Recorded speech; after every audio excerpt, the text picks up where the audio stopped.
Reels वाली बहू। प्रज्ञा को रील्स बनाने का बड़ा ही क्रेज है और वो दिन भर रील्स बनाती रहती है।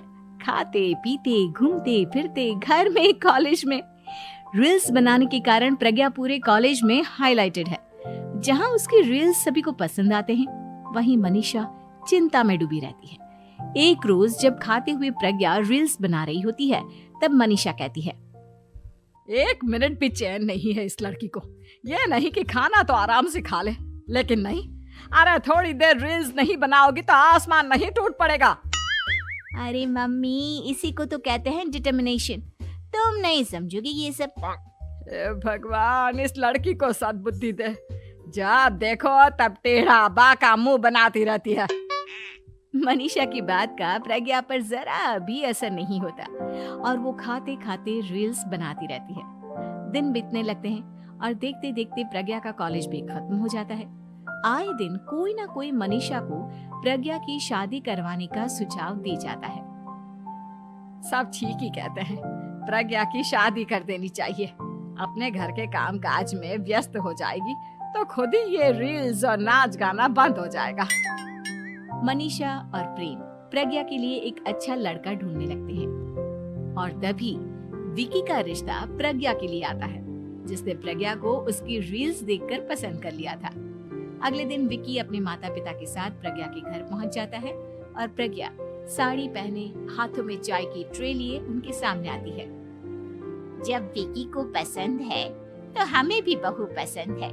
बहन जी, आप बारात की तैयारी कीजिए। एक बार लड़का लड़की अकेले में बात कर ले तो अच्छा रहेगा। हाँ हाँ, क्यों नहीं। मनीषा विकी को प्रज्ञा के कमरे में भेजती है, जहां प्रज्ञा पहले से ही रील्स बना रही होती है। तभी विकी कहता है, आ गए आपके साजन जी। हमारे साथ ये रील्स कंप्लीट करती तो और भी अच्छा रहता। अच्छा जी, अब आ ही गए हैं तो बना ही लेती हूँ आपके साथ। दोनों मिलकर रील्स बनाते हैं। जब वी मीट और तुरंत पोस्ट भी कर देते हैं। फिर विकी कहता है, जब आप साड़ी में चाय लेकर आए तब मुझे लगा कि कहीं मैं गलत घर में तो नहीं आ गया। अब सही है। दोनों की शादी पक्की हो जाती है और शादी के दिन भी प्रज्ञा रील्स बनाने से चूकती नहीं। यहाँ तक कि बारात के समय भी नाचते हुए रील्स बनाती है। सभी लोग प्रज्ञा की तारीफ के पुल बांध देते हैं और प्रज्ञा नाचती गाती अपने ससुराल चली जाती है। सब कुछ अच्छा चल रहा होता है। प्रज्ञा यहाँ भी दिन भर हर चीज की रील्स बनाती रहती है। लेकिन कुछ दिनों के बाद जब सुनीता कहती है, बहू, ये रील्स के साथ साथ कुछ काम भी कर लिया करो। वैसे तुझे और क्या क्या बनाना आता है? मम्मी जी, वैसे तो सब कहते हैं कि मैं सब कुछ अच्छा बनाती हूँ, लेकिन मुझे लगता है कि मैं मैगी अच्छा बना लेती हूँ। हाँ, कॉफी भी अच्छा बना लेती हूँ और मुंह तो सबसे अच्छा बना लेती हूँ। हैं? अच्छा अच्छा।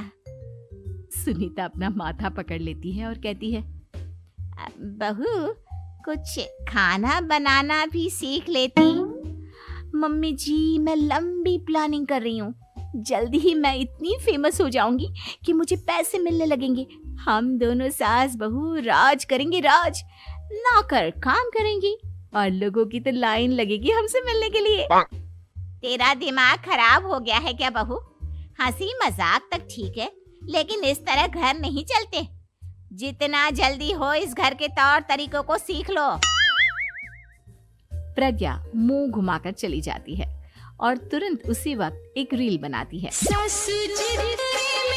ये देख सुनीता का गुस्सा 7वें आसमान पर चला जाता है और विकी के घर आती ही सुनीता उसे सब कुछ बताती है।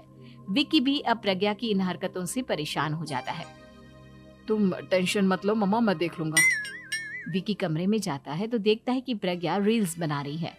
विकी बड़े ही प्यार से प्रज्ञा से कहता है, प्रज्ञा, इन सब के लिए मैं तुम्हें मना नहीं कर रहा हूँ, लेकिन फिर भी हर वक्त तो ये अच्छा नहीं लगता ना। समझने की कोशिश करो, मुझे भी तुम्हारा थोड़ा वक्त चाहिए। मैं जब ऑफिस से आता हूँ तो मुझे समय देने की जगह इसी में लगी रहती है।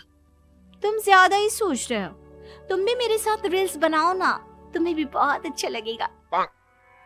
तुम्हें इज्जत से कोई बात समझ में नहीं आती क्या? दिमाग खराब हो गया है तुम्हारा इस चकाचौंध से। अगर तुमने अपना रवैया नहीं बदला तो मैं तुमसे दूर चला जाऊंगा। तुम ही रिश्ता लेकर आए थे, मुझे लड़कों की कमी नहीं थी और ना आज है। विकी दरवाजा पटककर चला जाता है। धीरे धीरे विकी प्रज्ञा से दूर होता जाता है।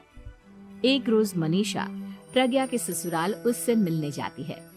तब सुनीता उससे कहती है, बहन जी, अब आई हैं तो कुछ दिन यहाँ रहकर जाइएगा, आप ही का घर है। हाँ मम्मी, बहुत दिन हो गए तुम्हारे साथ एक भी रील नहीं बनाई मैंने। प्रज्ञा तुरंत अपने फोन में रील्स ऑन कर लेती है। ये सब मुझसे नहीं होता। तेरा ये भूत अभी तक नहीं उतरा क्या? बहन जी, आप कुछ कहती नहीं क्या इसे? जब आप ही कुछ नहीं कर पाई तो मैं कर ही क्या सकती हूँ। सास तो वैसी ही बदनाम है। शाम को घर की लाइट चली जाती है और मनीषा प्रज्ञा से कहती है, मेरे घुटनों में बहुत दर्द हो रहा है, तू लाइट का कुछ इंतजाम करना बेटा। अच्छा, कैंडल जला देती हूँ मम्मा।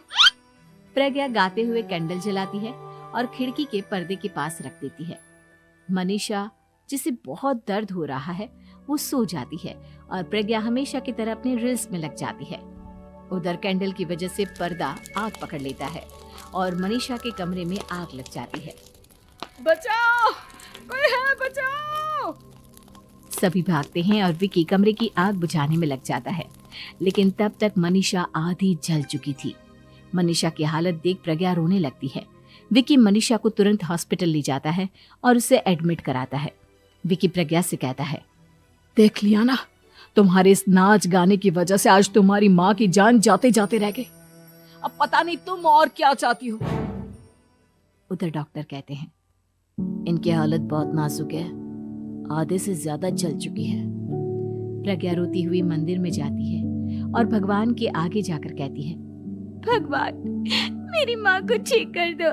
मैं कसम खाती हूँ, हाथ से ये रील्स बनाना छोड़ दूंगी। बस मुझे मेरी माँ वापस मिल जाए। 2 दिन बीत जाते हैं और मनीषा खतरे से बाहर आ जाती है। पेशेंट अब ठीक है, आप लोग उनसे मिल सकते हो। सब कोई मनीषा से मिलता है और प्रज्ञा सबके सामने अपना फोन तोड़ देती है। मुझे माफ कर दो मम्मा, मैंने तुम लोगों की बातों को नजरअंदाज किया। बेटा, कोई भी चीज जरूरत से ज्यादा खराब है। मैंने तुम्हें रील्स बनाने से कभी मना नहीं किया, लेकिन हर वक्त एक ही चीज तो सही नहीं है। मैं समझ गई हूँ मम्मा, आई एम सॉरी। प्रज्ञा उस दिन से रील्स बनाना छोड़ देती है और पूरी तरह से अपने घर में लग जाती है।